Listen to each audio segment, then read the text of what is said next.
주시는 하나님의 말씀은 창세기 29장 31절부터 35절의 말씀입니다.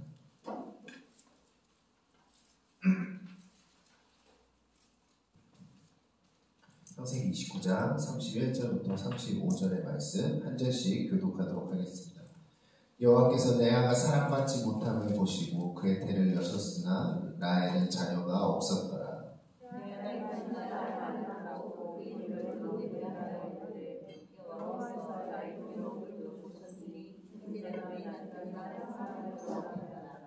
그가 다시 임신하여 아들을 낳고 이르되 여호와께서 내가 사랑받지 못함을 들으셨으므로 내가 이 아들도 주셨도다 하고 그의 이름을 시므온이라 하였으며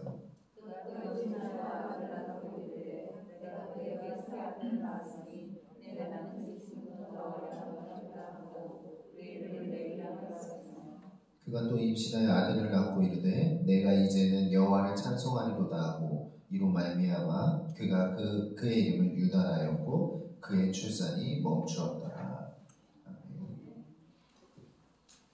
오늘은 야곱의 두 아내 중에서 첫째인 레아에 관한 이야기를 함께 나눠보도록 하겠습니다. 레아를 하나님께서 이제 돌보시는 데 있어서 돌보셨던 이유에 대해서 31절에 너무나도 분명하게 이야기를 해주시고 오늘 이야기를 시작하십니다. 뭐 때문에 레아를 돌보셨다라고 이야기하고 있죠? 네, 사랑받지 못함을 보시고 사랑받지 못함을 보시고 특히 지금 레아는 누구의 사랑을 받고 있지 못한 거죠? 남편의 사랑을 받지 못하고 살아가고 있습니다. 이것만큼이나 슬픈 것이 없죠. 가장 나를 사랑해줘야 될 남편으로부터 아무런 사랑도 받지 못하고 있는 이 여인 레아를 보시면서 하나님께서 본격적으로 돌보기를 원하셨다는 것을 기록을 하고 있습니다. 근데 우리가 너무나도 잘 알고 있는 이유처럼 레아가 야곱의 사랑을 받지 못하는 이유는 크게 두 가지가 있었어요. 첫 번째는 뭐였죠? 첫 번째, 야곱은 라헬한테 어떻게 됐었다고 했죠? 처음에? 첫눈에 반해버렸어요. 그런데 성경에서도 기록하고 있죠. 레아는 시력이 약함으로 라고 써있어요. 눈도 잘 보이지 않는. 그런데 그에 비해서 동생 라헬은 너무나도 아름다웠던. 첫 번째로 레아가 야곱에게 사랑받지 못했던 이유는 이 외모의 비교 때문이 있었다는 것을 이야기하고 있습니다. 성경은. 그것을 굳이 언급하지 않았음에도 불구하고 겉으로 보여지는 외형적인 모습으로 인한 차별을 받고 있었던 사람이 레아였다라는 거예요. 내가 남편으로부터 사랑받지 못하는 이유가 외모 때문이라고 생각을 한다면 그것이 얼마나 가슴이 아플까. 그런데 또 한편으로 비교당하고 있는 대상이 전혀 모르는 이방 여인이나 다른 여인이 아닌 나와 피가 섞인 내 동생과 비교가 돼서 남편의 사랑을 받지 못한다는 것은 그것만큼이나 슬픈 사랑이 없다는 것을 성경은 기록을 하고 있다는 것입니다. 다른 사람이 나의 외모를 판단하는 것은 어느 정도 참을 수가 있습니다. 그렇죠? 그리고 그 사람은 어차피 같이 살 사람이 아니기 때문에 그냥 무시해도 상관이 없습니다. 그런데 지금 레아는 한평생 같이 살아야 되고 그리고 어쨌든 결혼을 했기 때문에 나에게 누구보다도 사랑해줘야 될 남편으로부터 사랑을 받지 못하는 것을 너무나도 안타깝게 여기셨던 분이 바로 하나님이셨다는 것을 나타내주고 있는 것입니다.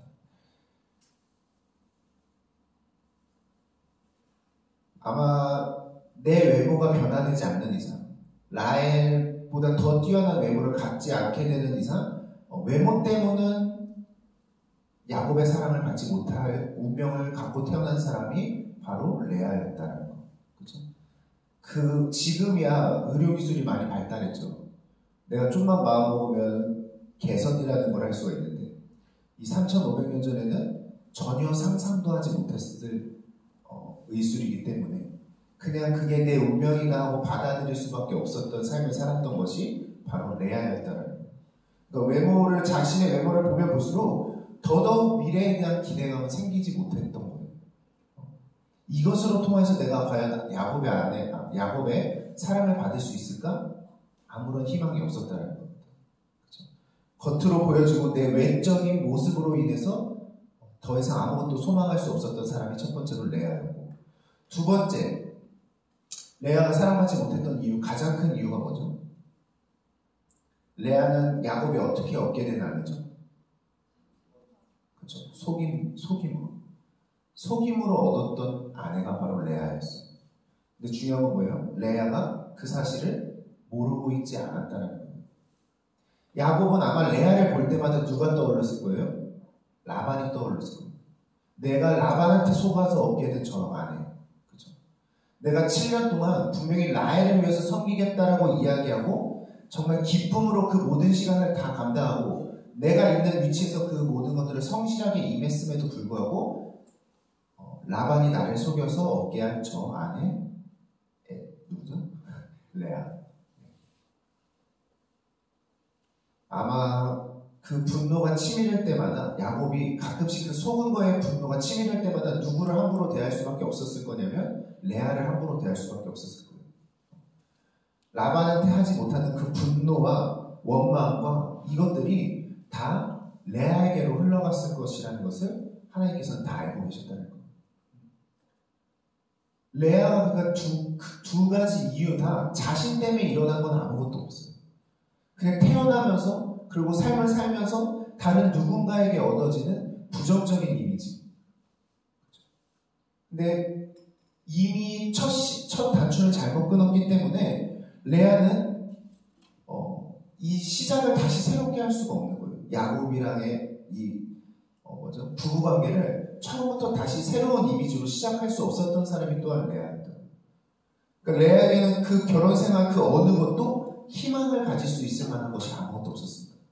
그리고 끊임없이 비교와 자신을 바라보는 눈빛은 원망과 한탄이지만 라헬을 바라보는 눈빛은 늘 사랑과 이러한 따뜻한 눈빛이었기 때문에 레아만큼이나 외롭고 쓸쓸한 삶을 살았던 사람이 또한 없었을 거라는 것을 나타내주고 있는 거예요.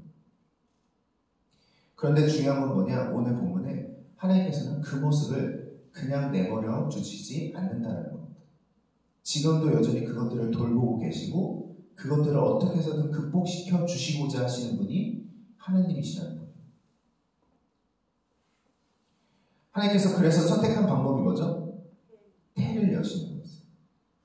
저는 이 태를 여셨다는 게 정말 하나님이 우리 인간이 따라갈 수 없는 정말 놀라운 계획과 일하심이 있는 분이구나라는 걸 생각했어요. 우리가 보통 생각할 때 뭐래요? 지금은 어떻게 해요? 야, 외모를 가꾸는 것도 우리가 해야 될 역할이에요. 그렇죠? 우리가 어떻게 해서든 우리의 처해진 상황을 우리 힘으로 극복해내는 방법들에 대해서는 너무나도 잘 이야기를 해주고 있어요. 그렇죠? 결혼 생활? 그냥 지금 어떻게 첫 단추 잘못 깼을 바에는 새로운 사람과 새롭게 시작하는 게 나아. 이게 세상이 주는 우리에게 가르침이에요. 그렇죠? 하나님을 통하여서 긍휼하심을 얻고 그 상황을 극복해내는 방법들에 대해서 소망할 것이 아니라 우리는 지금 어떤 삶을 살고 있냐면 우리 힘으로 어떻게 극복할 수 있는지에 대해서 고민을 한다는 거예요. 우리가 기술이 발달하면 발달할수록 누구의 힘을 의지하는 게 떨어질 수밖에 없냐면 하나님의 은혜, 하나님의 능력을 의지하는 그 마음이 점점 줄어들 수밖에 없어요. 제가 전에도 계속 얘기를 했죠. 우리가 아플 때, 과거에는 아프면 자신들이 믿는 신부터 찾았어요. 그렇죠? 그게 1순위였어요. 하나님께서 나를 돌봐주셔야지만 내가 이 병이 나을 거라고 생각을 했다는 거예요. 근데 지금은 어떻게 해요?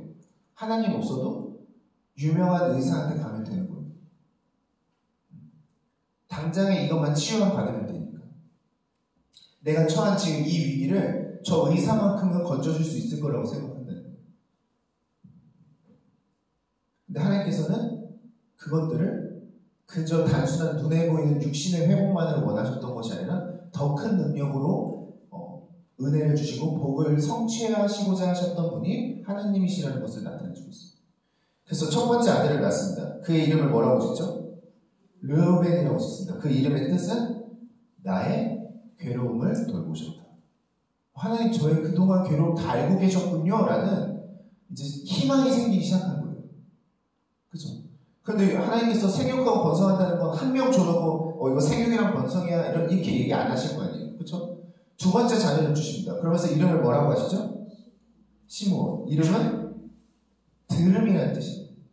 내 괴로움도 아셨고 나의 그동안의 울고짖음을 다 듣고 계셨군요 라는 거예요. 세상 사람들 그 어느 누구도 내 괴로움에 대해서 관심 가져주지 않고 나의 이 울부짖음에 대해서 들어주는 이 한 명도 없었는데 하나님께서는 나의 그동안의 괴로움과 나의 울부짖음을 다 듣고 계셨군요 라고 고백을 하고 있었다는 거예요. 세 번째 이름을 뭐라고 하죠? 레위라고 합니다. 그 이름의 뜻은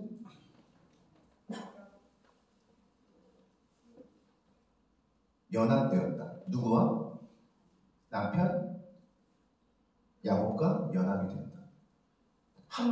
결코 이 야곱과는 내가 하나가 될 수 없을 거라고 생각했는데, 그렇죠? 저 라헬 때문이라도 내 외모 때문이라도 야곱과는 결코 연합할 수 없을 거라고 생각했는데 하나님께서 연합시켜 주셨구나라는 것을 고백하고 있어요. 그러면서 마지막 이름이 뭐라고 지었죠? 유다. 이름의 뜻은 찬송하리로다. 이제 본격적으로 찬송까지 나오는 거예요. 어떻게 하나님께서 이 레아의 마음을 회복시켜 주시는지 다 이렇게 보여주고 있고, 괴로움을 보셨고, 그리고 그의 울부짖음을 들으셨고, 그래서 그동안 연합되지 않았던 그 상황을 시켜주셨고, 결국엔 누구의 영광이 되는 거예요? 하나님께 찬송이 되게 하시는 거예요. 이게 하나님께서 일하시는 방법이에요. 하나님께서 우리를 긍휼히 여기실 때 우리 삶 가운데 찾아오셔서 우리가 아픈 그 모든 부분을 회복시켜 주시고, 결국엔 누구의 영광으로 끝나기를 원하시냐면 하나님의 영광으로 끝나기를 원하시는 거예요.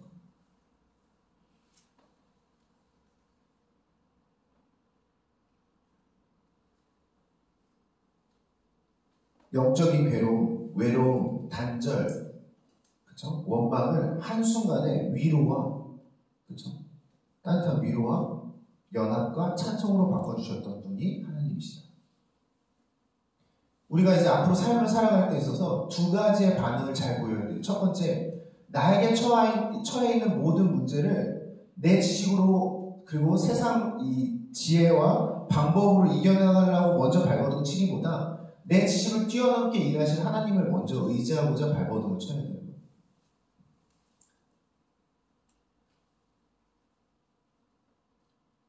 우리가 계속 우리의 문제에 집중하기 시작하면 어느 것도 소망을 할 수가 없어요. 제가 어제 한 청년을 신방을 했는데 정말 귀한 나눔이었습니다. 근데 이제 그 청년이 그동안 너무 오랜 기간 힘든 일만 있었더라고요. 한 10년 넘게 힘든 일만 있었더라고요.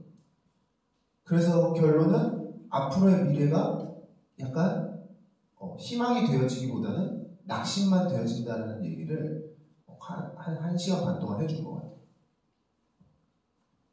근데 저는 신방할 때 계속 기도를 하면서 그 신방 내용을 듣는데 그때 주셨던 마음이랑 지금 오늘 본문이랑 일하는 하나님의 방법이랑 똑같아요. 우리가 우리 문제만을 바라보면 아무것도 소망할 수 없어요. 우리 외모만 바라보거나 내가 처해 있는 상황만 바라보면 극복해낼 수 있는 것이 아무것도 없어요. 근데 오늘 본문을 통해서 나타내 주시길 원하시는 게 뭐냐면 하나님께서는 우리에 대해서 단 한 번도 신실하지 않은 적이 없었다. 그렇죠? 우리가 집중해야 될 것은 지금도 여전히 나와 함께 하시면서 신실하게 일하실 하나님에 대해서 신뢰를 해야 돼요. 신뢰만 해도 우리의 삶은 변화가 될 수가 있어요. 저 하나님 믿고 의지하고 따르고 싶어요 라고 고백을 하고 있는데 그동안 10년 동안 몇 년 동안 주님 곁에 있었다라고 고백을 하고 있는데 내가 과연 이 모든 문제도 회복시켜 주실 하나님으로 신뢰하고 있었나에 대해서 고민을 해봐야 돼요. 우리의 신앙은 믿음으로 반응을 해야 돼요. 그냥 교회만 앉아있다고 해서 하나님께서 우리의 모든 문제들을 다 회복시켜 주시는 건 아니에요. 그렇죠? 저 하나님 믿어요. 그리고 하나님한테 칭찬받는 자녀로 살아가고 싶어요 하는데 제 미래에는 아무런 희망이 없어요는 내가 생각하는 나의 믿음과 내가 실질적으로 반응하는 믿음이 다를 수 있다는 것을 생각해야 됩니다. 그렇죠? 그래서 제가 준 숙제는 지금 이미 내가 감사할 것들에 대해서 한번 적어봐라 했어요. 지금 그동안 10년 동안 바라봤던 내 원망과 좌절과 슬픔들 그거 잠시 다 내려놓고 내가 태어났을 때부터 지금까지 있었던 감사하는 일들에 대해서 하나도 빠짐없이 적어보라고 했어요. 과연 거의 적을 때 있어서 한두 개밖에 적을 게 없을까요? 아니에요. 너무나도 많을 거예요. 몇 페이지도 나올 거예요. 근데 우리가 그것들을 그동안 바라보지 못했던 이유는 우리가 감사의 내용이 없었어가 아니라 우리가 우리의 문제에 너무 집중하고 있었을 경우가 많아요. 그렇죠? 오늘 이 시간에도 지금 내가 속해 있는 모든 문제들에 집중할 것이 아니라 철저하게 예전부터 지금까지 신실하게 일하고 계신 하나님에 대해서 발견하는 삶을 살게 해달라고 좀 결단을 했으면 좋겠습니다. 그리고 두 번째는 뭐냐면 우리가 적어도 세상 사람들과 우리는 다른 누군가에게 조언해 줄 때 있어서도 달라야 돼요. 먼저 좋은 병원 가봐라. 좋은 선생님 만나봐라. 근데 아무리 좋은 선생님도 우리의 병에 대해서 진단을 해줄 수 있지만 우리의 병 중에 못 고치는 상황들이 있어요. 그렇죠? 우리 이혼율도 우리나라가 제일 세죠. 근데도 많은 상담가를 찾아가서 부부가 상담을 받아도 이혼율은 줄지가 않아요. 그렇죠? 아무리 좋은 상담이어도 극복하지 못하는 문제들이 있다는 거예요. 이 인간의 지혜로. 그런데 그 정말 깨질 수밖에 없을 것 같은 가정도 한순간에 회복시키실 수 있는 분이 하나님이십니다. 그렇죠? 그럼 우리가 어떻게 해야 돼요? 좋은 선생님을 소개시켜주기보다 가장 좋은 의사이고 선생님이신 예수님께로 인도해야 돼요. 그런데 막연한 성경 구절로 얘기하면 그 사람들은 그냥 성경에 기록된 내용 알려주나 보다 얘기할 거예요. 그렇죠? 뭐가 제일 효과적인 방법일까요? 그렇죠. 간증이에요. 여러분 삶에서 역사하신 하나님에 대한 간증이 없으면 그건 그냥 하나의 문서로 끝날 수밖에 없어요. 그렇죠? 근데 사소한 간증이라도 내 삶 가운데서 터져나오기 시작한다고 한다면 그 사람들은 여러분이 한 그 말을 통해서 나도 그 하나님 한번 믿어보고 싶다라는 마음이 생길 수밖에 없어요. 내가 여러 의사 다 찾아보고 상담 많이 받아봤지만 지금은 내가 붙들어야 될 그 마지막 동아줄은 하나님이겠구나라는 것을 생각하게 될 거라는 거예요. 그렇죠? 두 번째로 우리가 결단할 것은 나 한 사람의 회복만을 위한 것이 아니라 내가 회복됨으로 또 다른 누군가에게 하나님이 소망이 될 수 있는 이 본이 되는 삶, 간증이 되는 삶을 살게 하여 주시옵소서라고 기도하는 오늘 저와 여러분들이 되셨으면 좋겠습니다. 그리고 마지막으로 하나만 보고 끝나기 원하는데 오늘 35절 맨 마지막을 보시면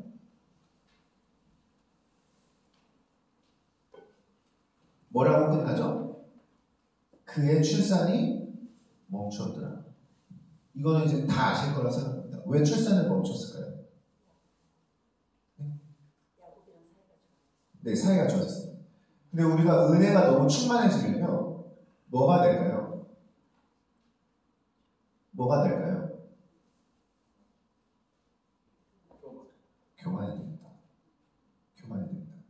그 어제 만난 청년이 한 질문했어요. 왜 은혜가 충만할 내가 하나님한테 20대 때 너무나도 큰 열심이 있었는데 그때 하나님은 나를 인격적으로 만나주신 적이 없다라고 원망의 말을 하더라고요. 그래서 제가 그 친구한테 해준 얘기가 있습니다. 본인이 가장 열심을 낼 때 하나님을 만났으면 무슨 문제가 생길까? 무슨 문제가 생길까요? 교만해져요. 가장 내가 열심으로 할 때 하나님을 만나면 교만해져요. 왜냐? 적어도 이 정도 열심을 냈기 때문에 난 하나님을 만났다고 생각할 거고 그 정도 열심을 내지 않는 사람에 대해서 정죄하고 판단할 거예요. 그렇죠? 하나님은 우리에게 은혜 주시길 원하시는 분이시기도 하지만 한순간에 그 은혜 때문에 내가 스스로 교만해지지 않길 원하시는 분이 하나님이세요.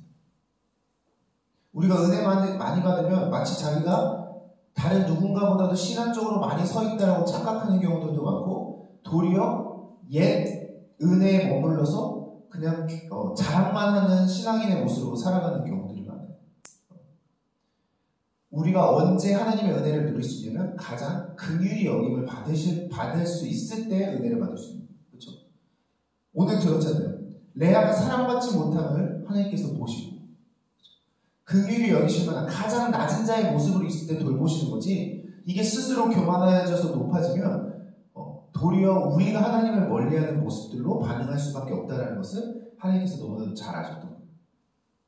레아가 이제 조금 야곱이랑 연합도 하고 뭔가 이제 라헬이랑 견주어 볼만하다고 생각했기 때문에 더 했으면은 이제는 라헬을 도리어 무시하는 자가 됐을 거라는 거죠. 은혜도 적당히 내가 감당할 수 있을 만큼 내가 하나님 안에서 겸손하게 유지할 수 있을 만큼을 살아야지. 내가 다른 누군가보다 더 특별하고 더 능력 있는 삶 살아서 내가 떵떵거리고 싶다? 아마 은혜가 없을 겁니다. 그것마저 은혜가 있습니다라고 얘기하면 영적인 갓난 아이로 만드는 거기 때문에 그런 사람들에게는 은혜가 없어요. 겸손할 때, 하나님 앞에 철저히 낮아질 때 받는 것이 은혜라는 것을 깨닫는 또한 저와 여러분 되셨으면 좋겠습니다. 오늘은 그것들을 위해서 같이 기도하도록 하겠습니다. 그래서 첫 번째로 기도했으면 좋겠는 것은 우리 끊임없이 우리의 처한 상황과 내 환경에 대해서 집중한다면, 근데 그것들을 바라보면 바라볼수록 우리가 소망을 품을 수 있는 것이 아무것도 없습니다. 그동안 너무나도 많은 것들을 원망하고 있잖아요. 왜 나는 이러한 환경에서 태어나게 하시고, 환경에서 자라게 하시고, 왜 이런 사람들 만나게 하시고, 이런 교회에서, 이런 부서에서, 이러한 사소한 원망들이 내 안에 너무나도 많지 않았나. 이미 주신 것들이 있음에도 불구하고, 내가 원망이 너무나도 커져서 감사할 것들을 잃었던 나의 그 지난 시간들을 하나님 앞에 솔직하게 고백해보는 기도로 나아가도록 하겠습니다. 기도하시겠습니다.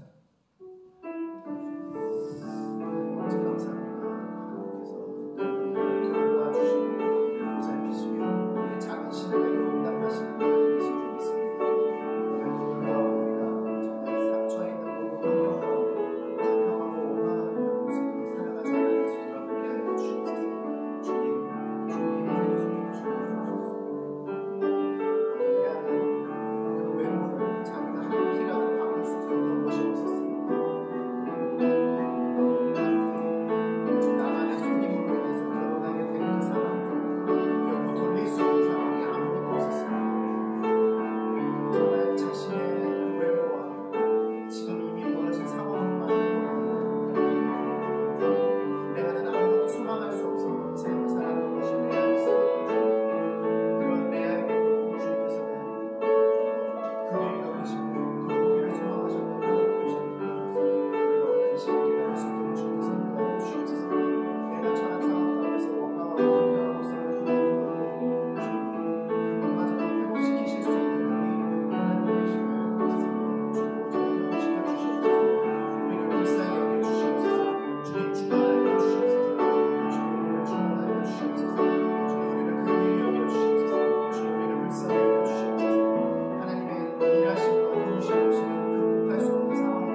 두 번째로 기도할 것은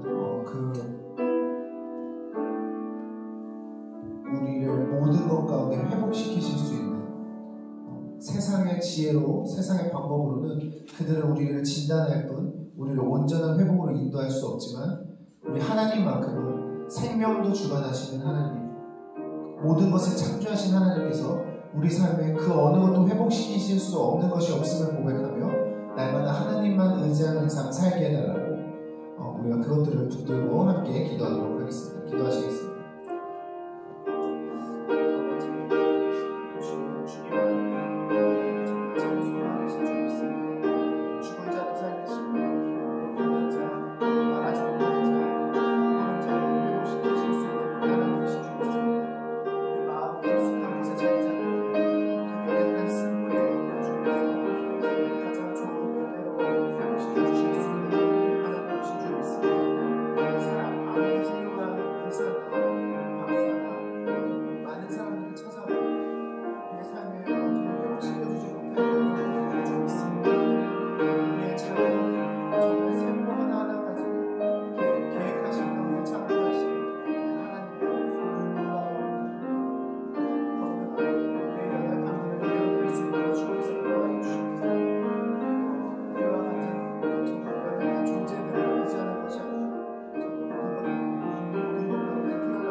회복시키시는 정말 삶에서 나타내 주시옵소서.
인도하여 주시옵소서. 레아의 모든 상황 가운데서는 아무것도 소망할 수 없는 삶이었습니다. 그럼에도 불구하고 하나님께서 그 괴로움과 들으심과 또 연합으로 회복시켜 주시고 또 홀로 영광 받아 주심에 너무나도 감사드립니다. 우리의 삶이 하나님께 이러한 찬송을 올려드릴 수 있는 능력의 삶을 살아갈 수 있도록 주님께서 인도하여 주시옵소서. 또한 우리가 스스로 그 은혜 가운데 교만해지지 않게 하시고 날마다 겸손함으로 하나님께 홀로 영광 드리는 삶 살게 하여 주시옵소서. 감사드리며 예수님의 이름으로 기도드립니다. 주기도문으로 기도에 마치도록 하겠습니다. 하늘에 계신 우리 아버지의 이름을 거룩하게 하시며 아버지의 나라가 오게 하시며 아버지의 뜻이 하늘에서와 같이 땅에서도 이루어지게 하소서. 오늘 우리에게 일용할 양식을 주시고 우리가 우리에게 잘못한 사람을 용서해 준 것 같이 우리의 죄를 용서해 주시고 우리를 시험에 빠지지 않게 하시고 악에서 구하옵소서. 나라와 권능과 영광이 영원히 아버지의 것입니다.